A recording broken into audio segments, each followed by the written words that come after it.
Hello, everybody. Welcome to Storyshow. Dale and Grace here for another episode. This week, we're going to be talking about some hilarious mishaps Grace had while recording one of our recent videos, as well as our updates on Attack on Titan and on Death Note. Let's jump right in. I did want to thank everybody for just being so awesome and engaging with us on Attack on Titan. It's been honestly kind of overwhelming and cool. Yeah. I obviously am a big fan of the show. I know it's popular. I just didn't think it was still as popular as it was. We're talking about season 1, season 2 stuff. I watched that almost 10 years ago now, so it's kind of wild. And you were mentioning something to me about some of the comments that you've been getting, the difference between seasoned viewers and new viewers. Yeah, no, there's this one comment that was like, new viewers seeing Eren and Armin fight, being like, no, don't fight. And then, seasoned veteran viewers being like, who's that guy leaning against the wall? And a bunch of comments are saying, you're not ready. You pay attention to details. Look for, study the characters because you're going to be able to start creating theories about them as the series goes on. I have no idea what that means. But there have been awesome comments like that, but I'm too overwhelmed with just the Titans in the screen that I'm not even paying attention. And it's also, there's so many characters to learn. There's so much going on with the plot that I don't have, the focus to be paying attention to that kind of side stuff. But luckily, because we're doing reactions and I sometimes rewatch my videos. I rewatch my videos to study myself, not in vain. But when I do that, I guess I can catch little details. I remember the first episode when I watched it a second time, I noticed how amazing the music was. So little things like that, I guess watching it a second time is cool for sure. And I'm sure our viewers are having that experience too, years later watching it and being like, oh. I could tell, though, we have some hardcore fans who... Because here's the thing, because I'm kind of rewatching it again, which I saw it years ago, like I said, and have been just kind of keeping up with it as they've dropped the new last season 6 times in the last 3 years or whatever it is now. But definitely I'm like, wow, there's actually a lot of foreshadowing going on, which I think is kind of impressive because I know that they had to they really had to develop some of the stories they were going, but I really love it when you can go back and see the seeds of things being planted that early. And I know that when we work on our stories here, our original content, we have a webtoons for those of you who don't know, it's called Sidewalks, check it out. Links in the description. But basically, we're did plan out a few big moments. We were like, these 5 big twists and turns will happen, and they're going to happen years apart from each other, but then we kind of fill in how we get there, and so I think knowing where the characters go is the most important thing. That's how I look at it now. What their development is, and what, who ends up good guy, who ends up a bad guy, who makes it, who doesn't make it. Those kind of things I think are good to work up. Are you talking about the anime right now or our webtoon? I'm talking about storytelling in general. This is how I prefer to plan when I've planned for a long story. With Sidewalks, we know that the story takes place over 1 week in this guy's life, and so we just kind of broke out all the major events of each day and what the big theme was. But an example of what changes in the middle is we had these 2 posters in his bedroom of fake Goku and fake Naruto, basically. It's and I just had the artist write him. It's Kamaboko, which I found out is Naruto's favorite sushi. That's why he picked that. Yeah, and Lizard Ball Z, and then he just kind of combined Piccolo and Goku. And some people commented on it, and so all of a sudden, I'm looking a few episodes later, and I see an opportunity to bring them back. That wasn't a part of the, right? That's a small thing that wasn't really a part of the plan. Kind of if anyone here's a Breaking Bad fan, Jesse Pinkman, the other main character of Breaking Bad, was never intended to be in the show. And only after the first season, when they saw people's response, did they write him into the rest of it. Oh, really? Yeah. I didn't know that. That's so cool. Yeah, and it makes the show. He's awesome. Yeah. And so I love... As a filmmaker and a storyteller, I love when things happen like that, kind of organically, that kind of adapt on the fly. That to me is such a challenge and such a puzzle to figure out. But I also think it's critical that like what the story is, who it's for, and kind of where it needs to go so that you can land the plane properly. And we're talking about Attack on Titan. Another big epic would be Game of Thrones. Like, they failed to do that, and it kind of ruined the whole thing. And I feel terrible because I had many years of enjoyment watching that show, and I don't know if I'm going to go back just because it's going to be hard to watch those last few seasons, But yes, the main topic for today, however, since we jumped into Attack on Titan, is actually I just have to you got to tell the story of what happened here. Basically, there was like a really, we're working on a video, and as I was reviewing the video, I noticed something was like just super off with it, and I couldn't put my finger on it, and then it all kind of came together at once, and it's hilarious. But go ahead and tell them what happened. Oh, basically, they told me to record. Days and the team told me to record a reaction to. Days and me. It's me. I'm okay. The team. Yeah. Yes, you told me to record season 2 trailer. The season 2 teaser. Here we go. This is my mistake. Season 2. Hold on, let me go again. You told me to record the season 2 teaser for Oshinoko, and I do thought a review it was of season 1, yeah. And do a season 1 review. I messed the whole thing up, because I thought that the season 2 teaser was a trailer, and it's only it's less than a minute. And when I watched it, I freaked out because I was like, "This isn't a trailer. This is just a compilation of season 1 moments." And then I was really upset, and I was really adamant about it. I was looking through the comments, too, to see if I was the only one. And I was the only one that was upset. And I was like, weird. I guess, I don't know, everyone's okay with this. And I was like, maybe I'm just upset because I got all the camera ready and everything just to shoot this. And then it was nothing that hype. And then when we're reviewing it in our review call, you and the team was just like, Grace, this is a teaser. And so that is what a teaser is. It's not a trailer. And so then I learned what a teaser is, because I don't watch teasers. I just see the teasers posted or something, like season 2 something coming, and I'm like, cool. I don't go out of my way to watch it. So I learned that lesson. So I just chat all over it for no reason. I don't know if this video is going to come out before or after that one, but we are so open to flame in the comments here. It's so funny. She's so angry. I'm so upset. Yeah, she's so upset about this whole thing when it's all her own perception of it. And I feel like I was like, why is this video so what is going on? What is with the attitude in the video, whatever? And just as it all came together, I just thought it was one of the funniest things that's happened so far. And it's so just natural and authentic. So we're now reshooting it. We're putting it together, and we're going to try to just kind of poke fun at it, because I think what matters most is being authentic and real on this platform and actually connecting with people. And we got one of our first negative comments, I guess, of somebody saying, they said, "Oh, somebody this late to the game." So we do read the comments, guys, but somebody that's this late to the game with Patreon in hand, I'm out, And then I was like, well, okay, but I think people forget that we want to be here for the long haul and that we're dedicated.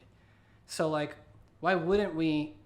Maybe people don't understand that you can't edit a video on YouTube after you post it. So we do have patrons, which is amazing.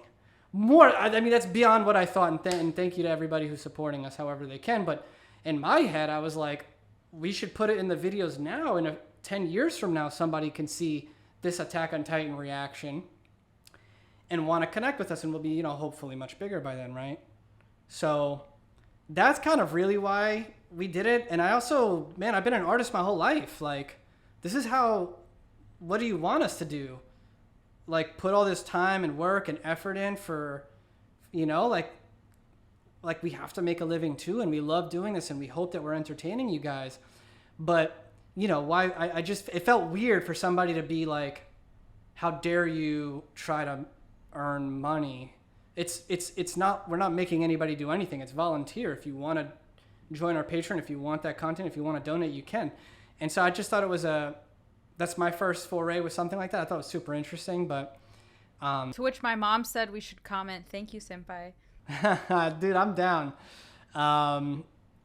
But you know, oh, your mom is the best, dude.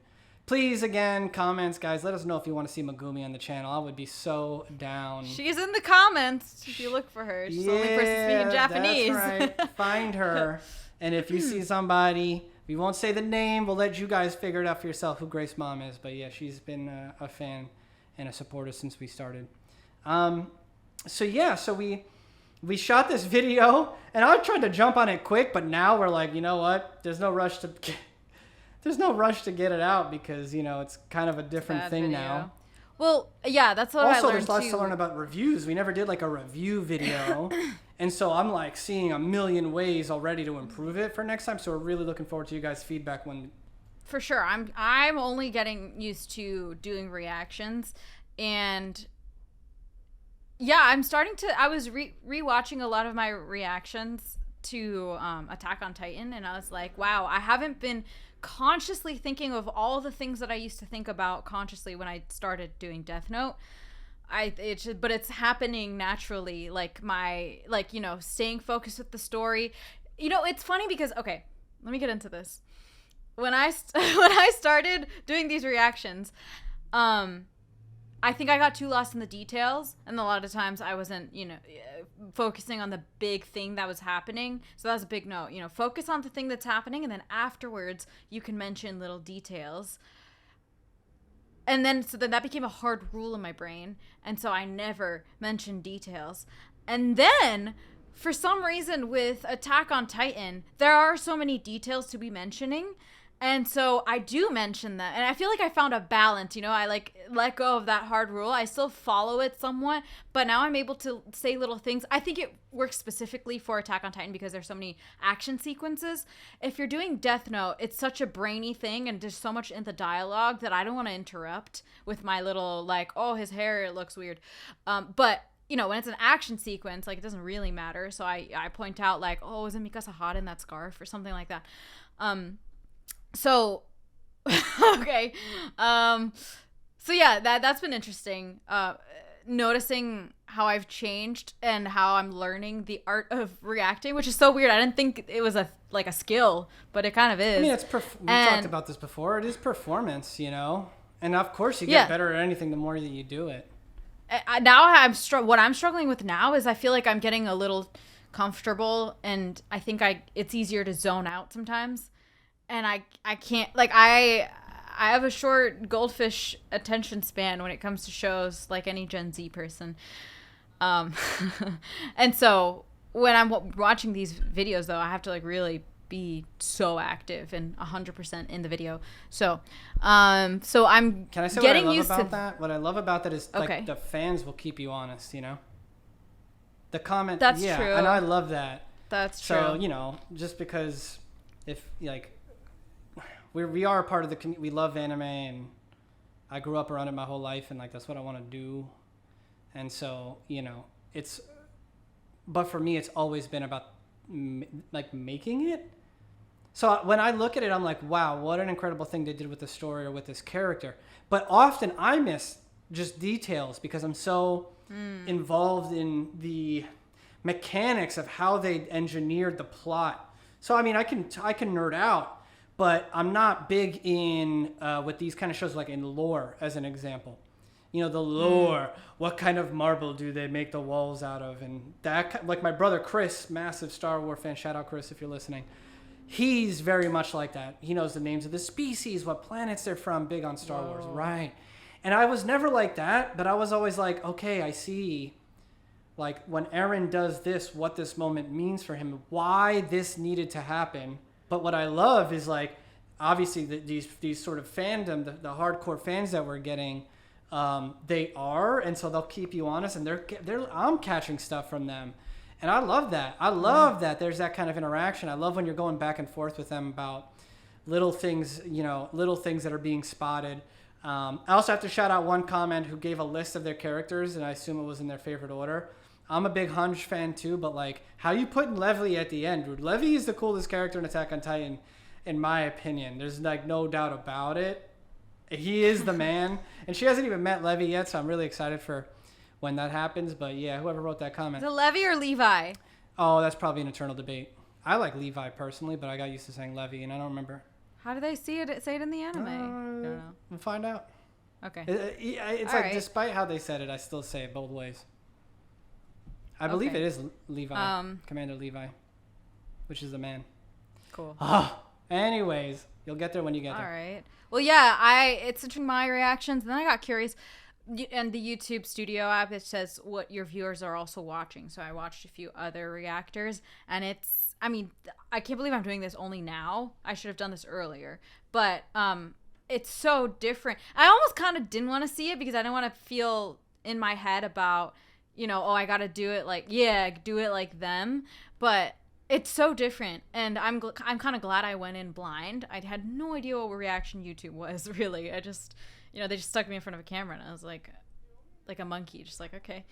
And now I love it. But yeah, I feel like my thing seems like it's the Japanese and then the big facial expressions. Because a lot of these people, like, a lot of them are watching really, like, just intently. And I think they're there to comment on certain things. That's probably why I don't have anything to comment on aside from I'll Japanese. also say I think that these people are... I don't know if reactions is their first thing. There's a lot of people that would have a Twitch following or something else, and they're looking for something to do with their community. It's not necessarily like that they're reacting first, if that makes sense. But I have heard some people say that there's kind of two kinds of reactors, and one of them is like the big kind, and the other one's the more analytical kind or something.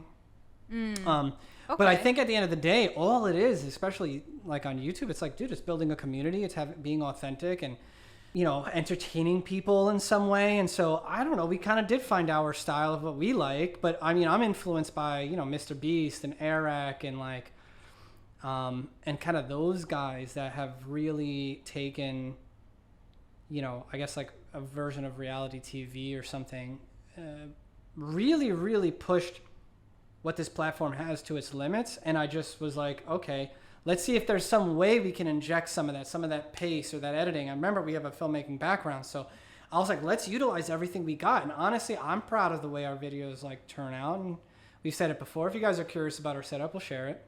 Or check out our Patreon. You'll see the behind the scenes of me before I shoot being cranky.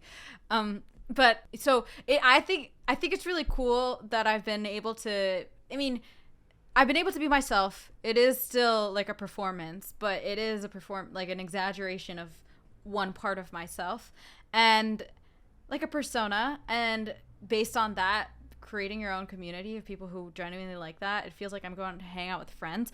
And what I was thinking about is when we first started doing, before reactions, we did sub versus dub videos. Yes, I'm excited for those again. But when we did them first, the editing, plus the editing made me seem like an asshole. And and then it was really uncomfortable to see myself in that light. And then now, with the aid of the editing, I'm noticing our editor keeps highlighting some of my really awkward parts that I was convinced he'd cut out, like like the light like turning on, and I'm like, oh, like turn off the light or something, like, or little moments where I'm like, wait, I have nothing, and then I keep going, but like he highlights those things and I'm like, oh, that's actually, that's just me thinking that it's kind of cool, but I don't know, I'm assuming that it's connecting because it's like it highlights me, which is interesting to see. Yeah, of course, man. It's like a whole...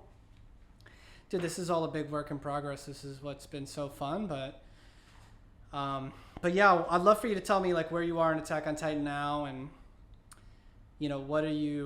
what's the biggest thing that just happened? Well, Eren,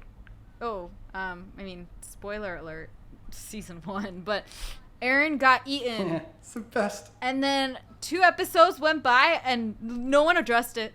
It's just like, Armin said it to the crew, but like, I was just like, I was assuming we're gonna open the next episode and they're gonna replay him being eaten, how they've replayed that mom being eaten a million times. And then we just went into like Mikasa's past, And so, I mean, I'm excited to watch the next episode. I'm like, where is he? Like, the only thing I can think of is he's going to get pooped out. Like, how else is this going to happen? My mom, I think, spoiled it a little bit for me. I was talking about it, and she's like, oh, yeah, we're in his stomach, right? And I was like, don't tell me anything. I don't want to know. But, yeah. Yeah, basically, one of the things that kind of sucks a little bit is like, I know that he's gonna basically survive. That's the thing. Yeah, like, dude, when I watched this for the first time, my jaw hit the floor. I was like, they did not just do that, you know? And then they play it off really well, as you said. They like really, they're like, yes, we did. So, you know, that's sort of one of the unfun things about the fact that, like, I'm sure you've seen his face on posters since or whatever, right? But like, yeah. But either way, I know that, like, it's still a shocking moment, and I'm sure you're like, how the hell does he even get out of this one? And I'm sure you don't even know. Yeah, that I won't say much more there. But it's good to get a little recap of sort of where you're at in the show, because I know you're a little bit ahead of where the output of the videos. And then again, I don't know when this is coming out, so this could be way after all this is out. But yeah, really, really good to hear. Anything else you want to share about your recent recordings? Or you could totally be... We got to do a whole Crybaby episode where you just talk about all your... I saw another video. Whichever video you're wearing the yellow dress is hilarious. She's wearing like a yellow outfit, and she's just so angry. You guys don't see that when the camera turns off. She's just so angry, and then she smiles and, like, you know, and... If you go to the Patreon, I do like video. I take a video of my whole prep, and I'm like near tears sometimes. I'm like, I don't want to do this, and I'm like, what's up, guys? Today we're gonna, you know. Oh man, that's so funny. I was in a bad mood. I was like, I was just not feeling well, and I had to, you know, I already recorded this week, but I had to record again to do this teaser, and then the teaser was freaking a teaser, not a trailer, and so I was just mad. But I do say, I'm like, this is like first world problems. Like, I'm blessed, but that's so funny. You know, I mean, dude, yeah, but everybody can relate to that, you know, like no matter what it is. But like, you know, we're taking this seriously, so it's definitely, you know, it's not just a hobby for us. We really want to build a community on YouTube and webtoons, and that's what I like. Know?